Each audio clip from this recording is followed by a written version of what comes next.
Bonjour, je vais vous lire aujourd'hui quelques extraits de l'introduction d'un ouvrage qui parle d'une notion essentielle, attachement, enquête sur nos liens au-delà de l'humain, de l'anthropologue Charles Stepanov, paru aux éditions La Découverte en 2024. On a longtemps défini les humains par les liens les unissant les uns aux autres. Nous sommes les seuls à communiquer par le langage, nous seuls avons des conventions sociales et des lois pour organiser nos interactions. Or, les humains se distinguent aussi par les relations très singulières qu'ils établissent au-delà d'eux-mêmes, avec les animaux, l'environnement, le cosmos. Aucune espèce n'entretient de liens si denses avec tant d'autres êtres vivants, et aucune n'a un tel impact sur leur destin. Sur tous les continents, chasseurs-cueilleurs, horticulteurs ou pasteurs nomades interagissent de mille manières avec une multitude de plantes et d'animaux pour se nourrir, se vêtir, se chauffer et s'abriter.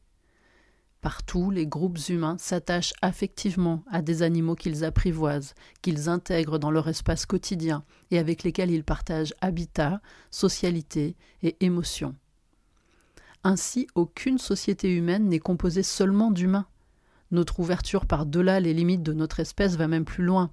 Nous établissons des relations fortes avec les esprits des montagnes et des fleuves, avec des dieux ou des ancêtres. Nous sommes étonnamment polyglottes, capables d'échanger avec un oiseau, une étoile, un esprit.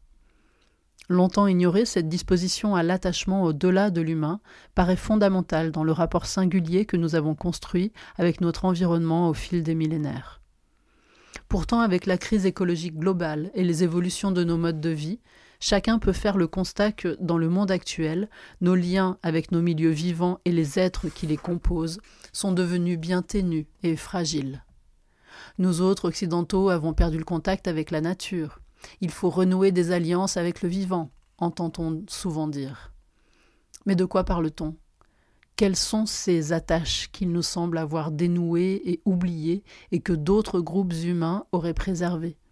Pourquoi certaines formes de société relient-elles les humains à leur milieu vivant, tandis que d'autres les en détachent ? Y a-t-il une corrélation entre nos façons de traiter l'environnement et nos organisations sociales et politiques ? L'accélération des crises que nous traversons donne une actualité brûlante aux questions peut-être naïves et cependant fondamentales des origines et des trajectoires des modes de vie humains dans la très longue durée. Un grand récit fondateur a longtemps été disponible pour répondre à ces interrogations, celui de la domestication. Les humains auraient d'abord été des chasseurs-cueilleurs vivant en harmonie avec la nature dans des sociétés égalitaires, puis ils ont commencé à prendre le contrôle des êtres vivants en les domestiquant. Alors qu'ils dépendaient jusque-là du monde sauvage, ils ont créé des plantes et des animaux dépendant d'eux pour leur survie et les ont asservis. Ayant commencé à dominer le vivant, ils ont introduit la domination dans leurs rapports sociaux au sein de leur propre espèce. Avec la domestication, nos ancêtres ont inventé les richesses et la misère, l'esclavage et la tyrannie. En cultivant la terre et en se sédentarisant, ils ont tourné le dos à la nature et sont entrés dans l'ère de la civilisation. Ce récit hérité des Lumières a été écrit, réécrit et remodelé par des générations d'auteurs influents et sa popularité ne se dément pas aujourd'hui.